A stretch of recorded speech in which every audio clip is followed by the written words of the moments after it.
Hi, this is Carrie Brownstein. This is DJ Premier. This is Darren Aronofsky. You got the RZA right here. Rose McGowan. Radiohead. Aisha Tyler. Tribe Called Quest. Fred Armisen. Prince Paul. Javier Munoz. Seth Meyers. Frankie Cosmos. Flying Lotus. Hi, we're Chaim, and you're listening to the Talkhouse Podcast. What's up?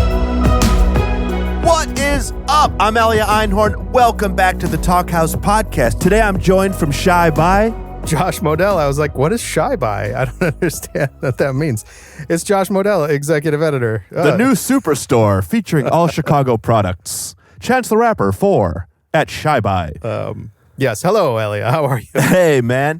Great to hear your voice. We have a very cool show today. This is the next in the series of episodes we recorded backstage at the fantastic Desert Daze Festival. Yeah, Desert Daze is this amazing festival that takes place about an hour from LA out in the desert, as you may have guessed. A really cool lineup of kind of the psychedelic leaning bands. Like we had the talk with Steve from Shellac and Devo, but they've also did, as we'll hear on this podcast, Mercury Rev, My Bloody Valentine. Tame Impala was there. A different lineup than every other festival has. You know, you get a lot of these sort of festivals in different parts of the country where the headliners are all the same, or, you know, even the second build, it's very similar, but Desert Daze is really its own thing. It really is. And so is this podcast. This is the coming together of two sort of disparate sounds. We have Grasshopper, he of Mercury Rev, and A Place to Bury Strangers drummer vocalist Leah Braswell.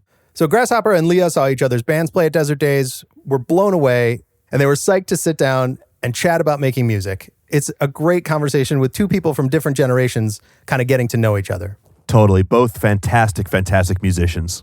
Yeah, as people probably know, Grasshopper is one of the main driving forces in the band Mercury Rev, who are from upstate New York and were part of this 90s kind of psychedelic pop thing. A lot of people, I think, know them as kind of the sister band to the Flaming Lips. As we hear in the podcast, Grasshopper actually introduced Dave Fridman, the producer, to Flaming Lips, who went on and made some amazing records with them. And Jonathan from Mercury Rev was actually in Flaming Lips for a long time. Yeah, in Mercury Rev, Grasshopper plays a ton of instruments: guitar, keyboard, clarinet, and even a synth instrument he invented himself called the TEDx Wave Accumulator. That sounds very simple, the TEDx Wave Accumulator. Take 5 minutes, you got to figure it out. Hey, you guys hear that in that song? I think that's a TEDx Wave Accumulator. Yeah, he's also, in addition to being in Mercury Rev, he's released records as Harmony Rockets and Grasshopper and the Golden Crickets, and as he mentions in the podcast, a band called $5 Priests. Mercury Rev's latest album resurrects a half-century-old Delta blues record from Mississippi-born singer-songwriter Bobby Gentry. It's called Bobby Gentry's The Delta Suite Revisited. Yeah, it's an absolutely gorgeous record. Mercury Rev themselves sound fantastic, and they have some very cool guest vocalists. In fact, one for each track. So we've got everyone from Nora Jones to Letitia from Stereolab, Marissa Nadler, Lucinda Williams, and more. Check out this clip of Phoebe Bridgers singing lead on the track Jessie Elizabeth.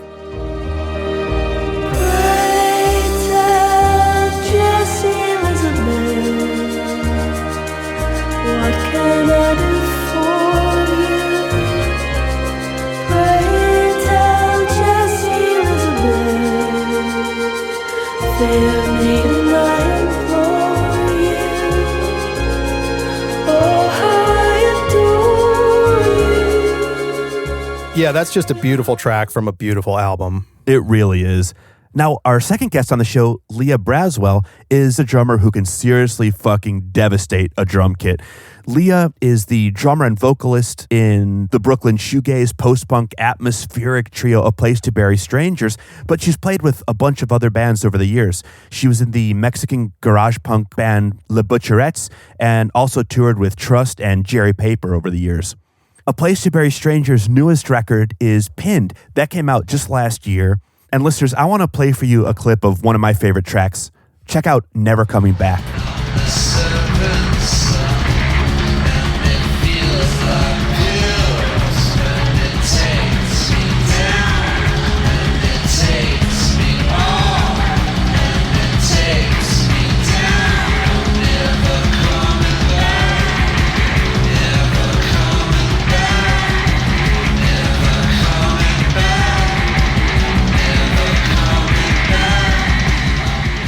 A fucking hammering track there, and you can hear Leah on drums and co-lead vocals.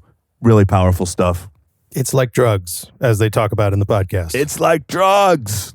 Well, Josh, they talk about that and they talk about a lot of other stuff. To me, this was really a conversation about artistic communities, about DIY culture, and about the restorative power of seeing music live, of being in the room. Yeah, it's great to hear that they both are still completely psyched by going out and kind of being blown away by sound. They really are. Something we hear about in this talk that I thought was really cool is how Oliver from A Place to Bury Strangers is one of the co-founders of Death by Audio, the amazing guitar pedal company that also used to be a seminal Brooklyn live workspace where a lot of bands played, including one of Grasshoppers. Grasshopper also talks about legendary shows that he saw at CBGB's, including the Ramones, Galaxy 500. And Leah talks about how she learned to appreciate feedback, something that Grasshopper is definitely an expert in. Josh, I feel like that could be a children's book, how Leah learned to appreciate feedback. We should see if she wants to co-write it with us. Should we roll the tape? Yeah, let's hear it. All right. My name is Leah Braswell. I play in A Place to Bury Strangers. This is Grasshopper from Mercury Rev. I play guitar and do other things in the band. What other things do you do in the band? I write songs, I backup sing, and I play clarinet and produce and stuff like that. So your main instrument is guitar? Yes. Well, yeah, in this band. Yeah. I mean, I learned clarinet when I was a kid, and then I started playing guitar later. Wow. And you just kept on with the clarinet? I still play it. And everything else? That's awesome. Yeah. How about you? I have played drums since I was 8. Wow. I started because my family is very musical, so I inherited my drum kit from my brother and just started banging on stuff and playing around. Did you play like in school band or anything? Or? I did. In middle school, I played and had this really wacky school music teacher. Her name was Miss Kang. She reeked of cigarettes every single day. And she was very loud. If we tuned something wrong, like I would play timpani sometimes, like, that's the wrong note. And it would just freak us out so much. So it was where I got my discipline. Did you play like show tunes and stuff like that, or like we played very standard jazz and orchestra songs, like very, very standard. Yeah. Yeah. What about you? Did you play in school? I played clarinet in the school band. You were first seat? I was first seat. Hell yeah. I made it up. I made it up there. And I went to like All-State. In New York State, we have All-State. Oh, okay. So you get picked to play like with people from all over the state. Wow. And you have to audition and all this stuff. But that happened a couple of years. How many hours did you practice a day? I had like OCD, so I would just play it for fun, like a couple hours a day. Yeah, well. How about you? That's how you get started. Yeah. I tried to practice every day. I think there was part of me that was so angsty. My mom actually really wanted me to play drums. She was just like, this is your thing. You bang on tins and cans all the time. You gotta stick with this. And so I was almost just hesitant to play it all the time because it was something that my parents were telling me to do.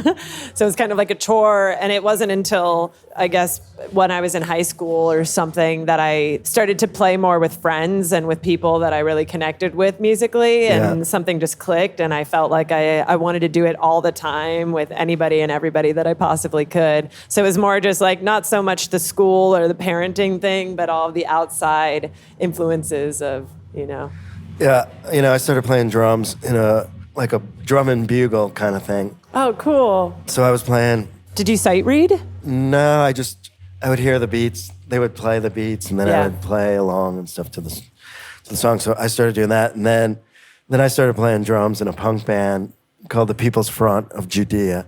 Wow. So I played drums, and then I started playing bass for a while, and then I started playing guitar. Dang, just everything. Yeah. All in one. You're from New York? I'm from New York. Where are you from? I'm from Van Nuys, California. Oh, it's in the Valley.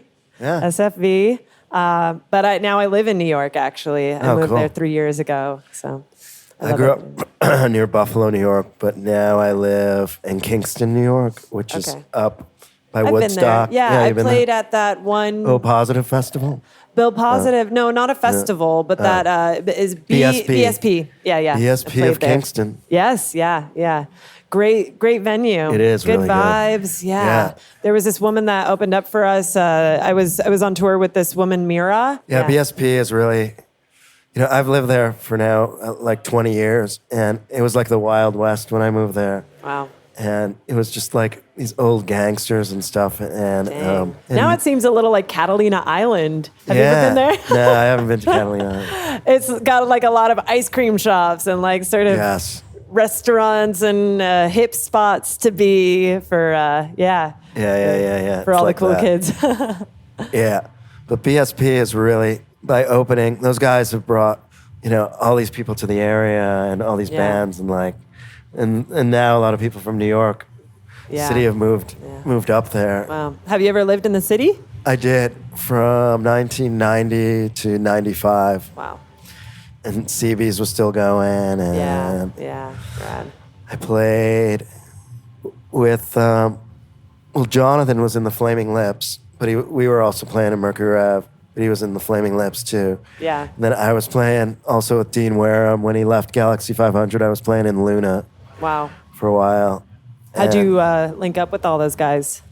I met Jonathan in Buffalo, and we started Mercury Rev, and then he met the Flaming Lips.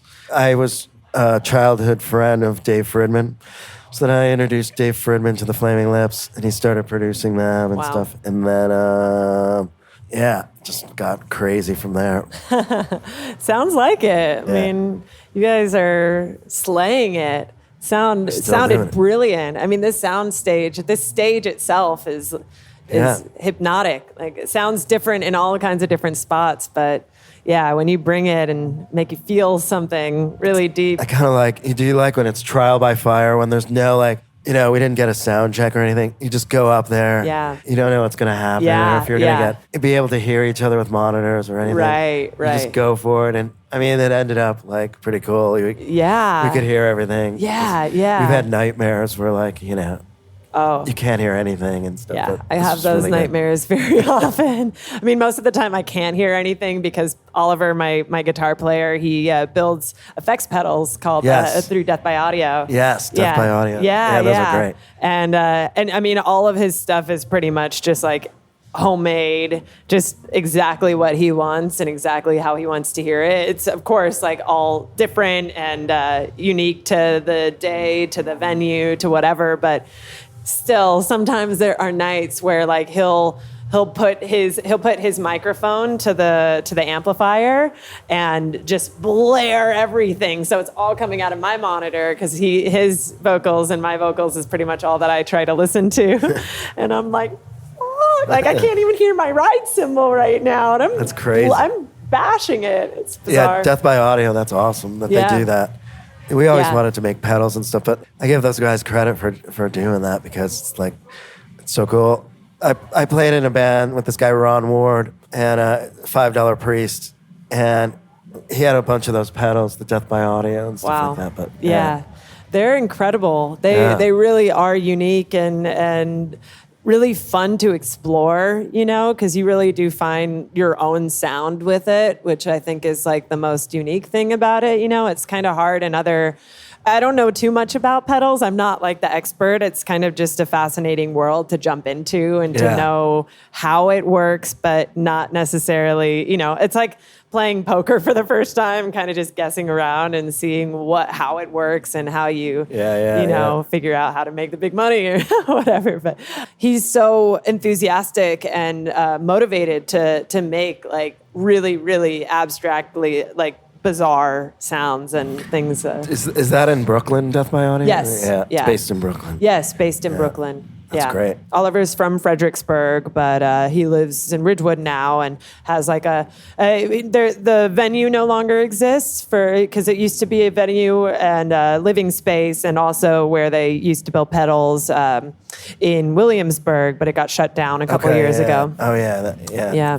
I think I played there with $5 Priest. Oh really? Venue, yeah. Oh, that's cool. Do you remember when or what bands? It was 4 years ago.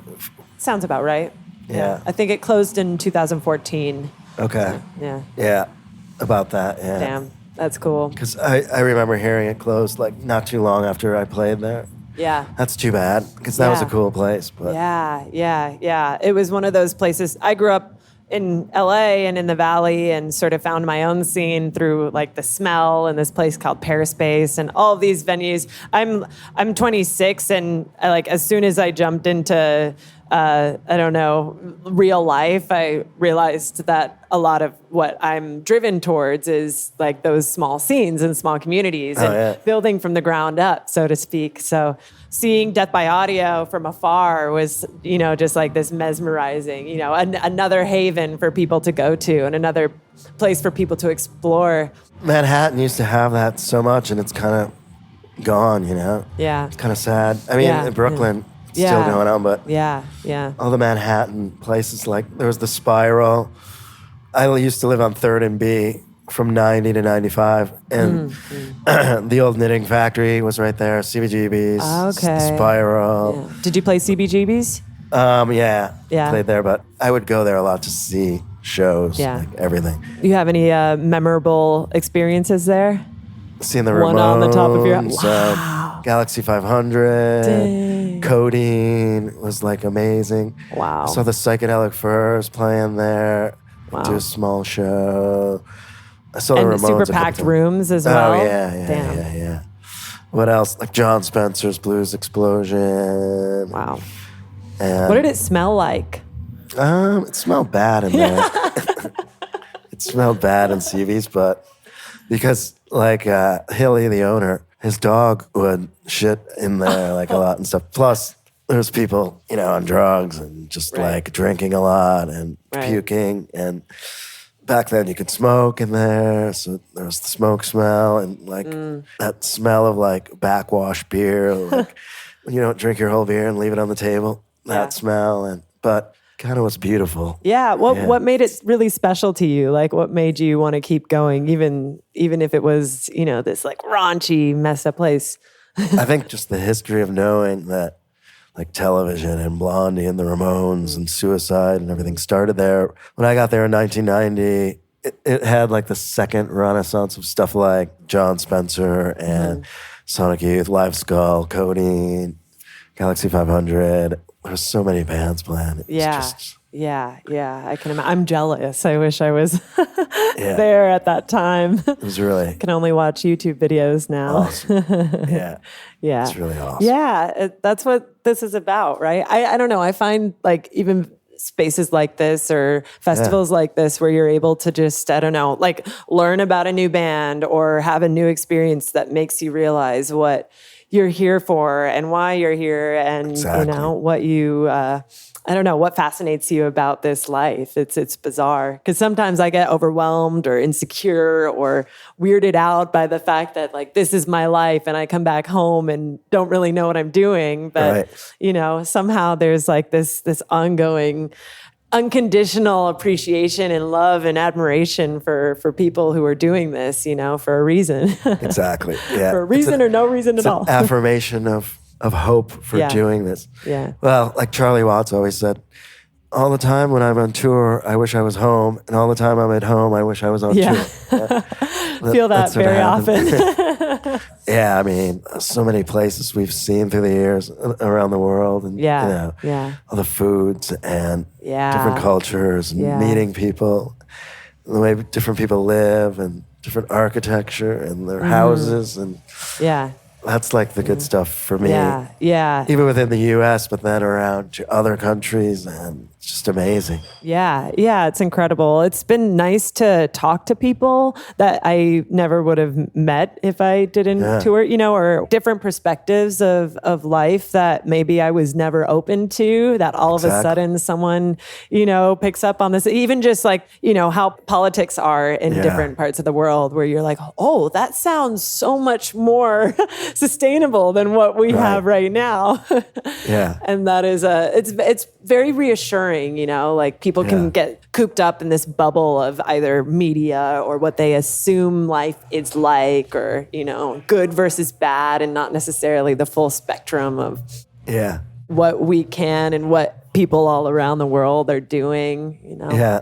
we just played in Spain and Italy, and we had the same thing, talking about politics, and, the Catalonians are kind of fighting with the Spanish government and stuff, and they were like, now it's America's turn, because we've had it a few times in our history of, and the same in Italy, they're like, we had Berlusconi, now you guys have Trump, and, it's your turn. Yeah, well, we are there. We're there. Yeah, I mean, Trump is a solid fact. Yeah. Unfortunately, it's something that we recognize that there's a big divide where we live, where everybody lives, But then you come to a festival like this, Yeah.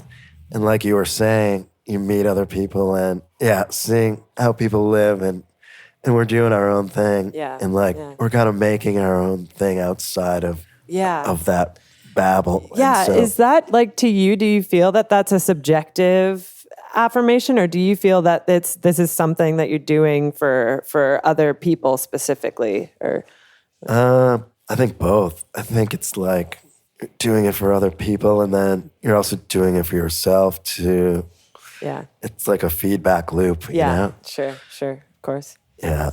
I think that's what we need. I mean, that's what I don't know, people don't realize about it, I think, or what I feel is sort of the idea of what it is you're trying to gain attention for something. It's a performance, but Yes. it's very much reciprocating whatever you are receiving from these people who may or may not need to hear this in order to feel something, but you want to project exactly what they want and what you want to be able to share in return. If that makes sense. I don't know if that's a twisted They need to hear it, analysis. I think. Yeah. I mean, they don't know if they need to hear it, but then when they do hear it. Yeah.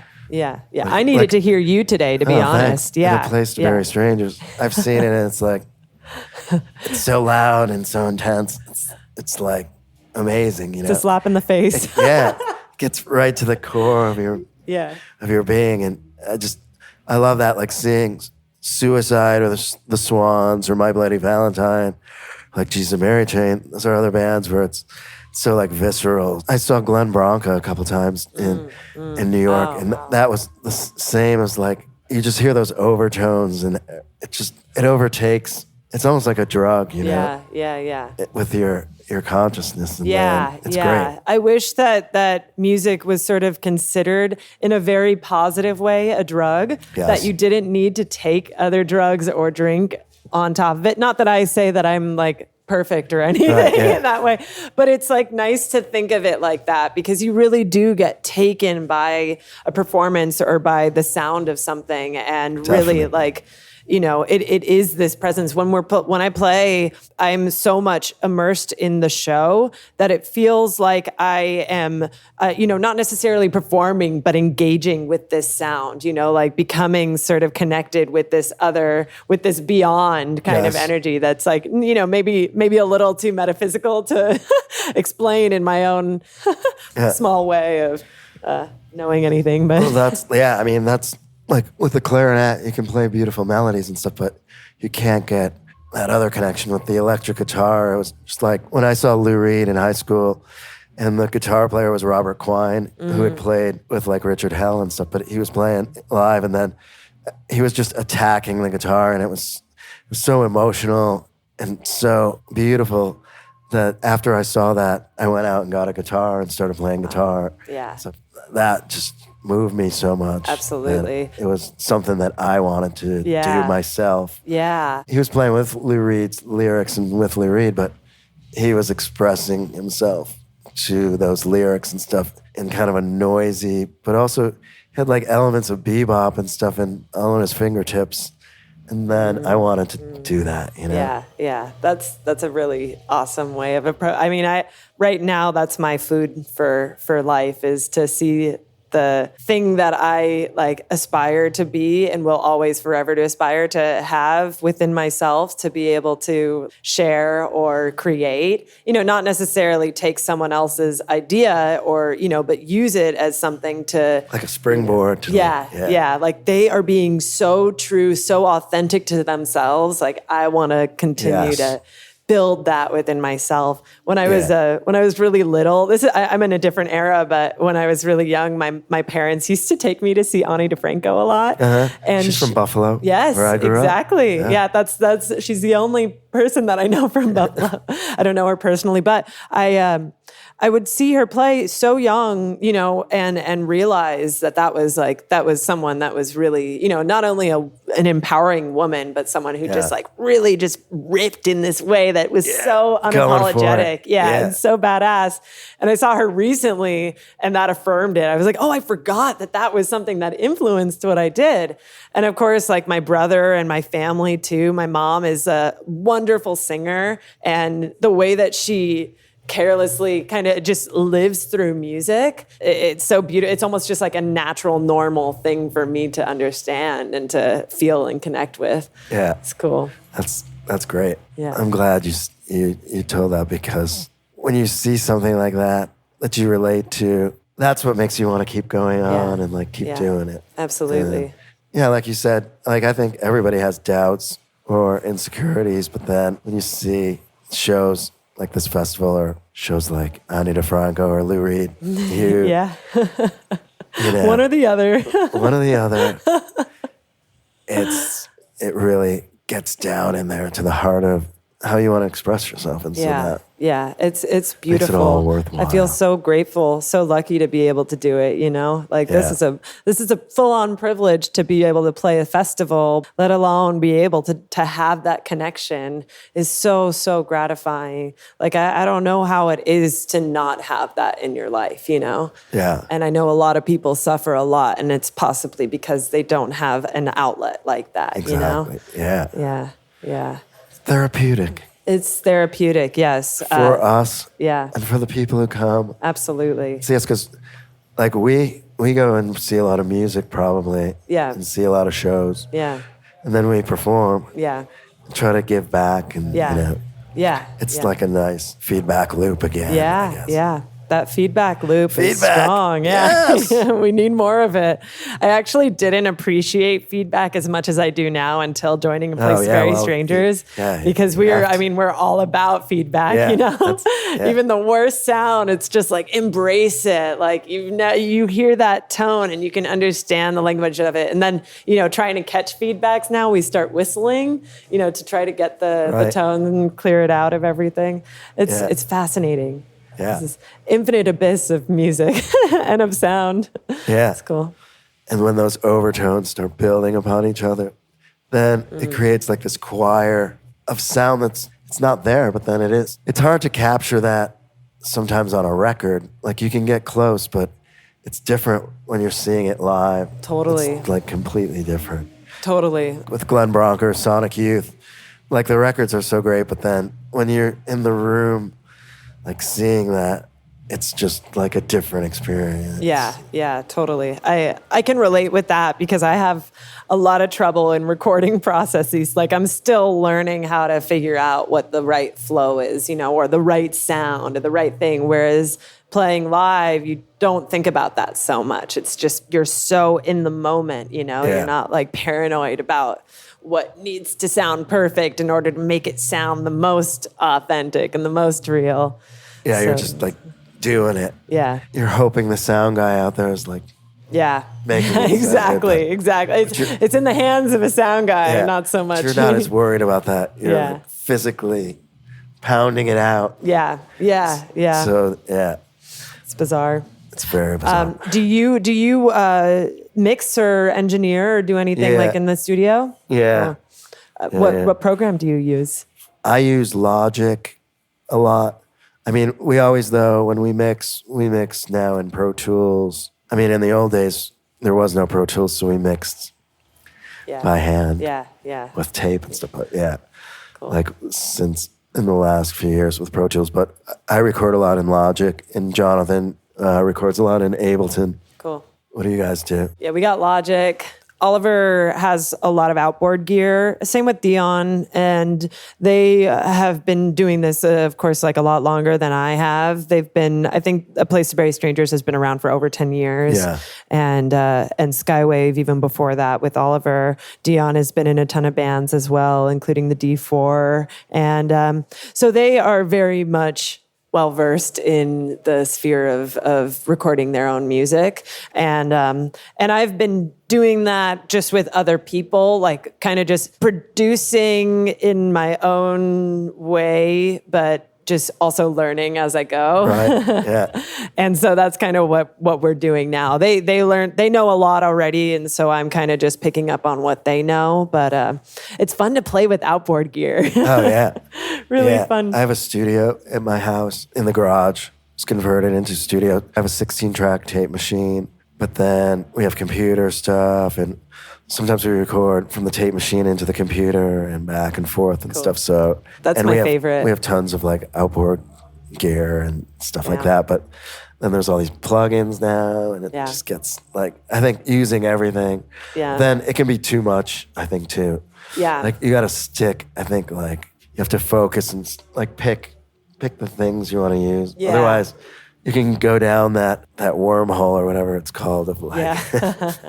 and get lost in there. Yeah. Because there's so much Yeah. stuff. Yeah, absolutely. I think my favorite approach, maybe this is just my own naivety, but like my favorite approach is just to, play around with something I've never played with before, like listen to see if I like the sound of it or the arrangement, the feel of it, and then just go for it, But it doesn't mean that it turns out to be great all the time. It's just, this is what I hear and this is what I want it to sound like. But Yeah. I studied it in Buffalo in media studies with this guy, Tony Conrad, who was a musician, and he played with Lamont Young and John Cale and the early Velvet Underground, but he made films and stuff too. But anyway, he was always like, one thing he taught me is like, never read the manual. When you get a new piece of equipment, don't read the manual. Just go and start like messing around with it. Then maybe read the manual later after you kind of get in there and figure Yeah. it out yourself. if my bandmates were here, they would totally disagree with that. They like laugh at me because I'm so against manuals. Oh, yeah. I'm like, I skimmed through it a little bit, but I'm just going to feel it out. I love to kind of, you get familiar with it first Yeah. on your own level Yeah. for a while, and then you read the manual later. Yeah. Yeah. Absolutely. That's Then what you makes sense bond to with me. it. Yeah. It becomes like your little friend, and you know it like in a different way than if you Right. than if you read the manual first. You might be biased towards something, and you find out these personal things about it, like if it's a Yeah. drum machine or whatever. Then you read the Right. manual later and figure, oh, that's what I kind of figured this out on my own, and this and this. And then, Right. oh, that's how you're supposed to do it. But with the computer programs, there's like 10 different ways to do things anyway. Mm-hmm. So like you find out the way that is most natural to you. Yeah. Yeah. Sometimes that's like the best for you. And that's the best advice, I think. That's a great way, I think, maybe to wrap this up in a way. Is Yeah. to say, like, the best way is your own way. So anyone That's else it. who tries to tell you what you should do, just don't even give a fuck. Nope. Don't have to tell them anything. Don't have to be rude about it. Just, all right, cool. You have your way, I have mine. And that's it. Yeah, that's it. I respect that. Thank you so much Thank for you. having this Yeah. wonderful conversation Nice with to me. meet you. Yeah, you too. All right. All right.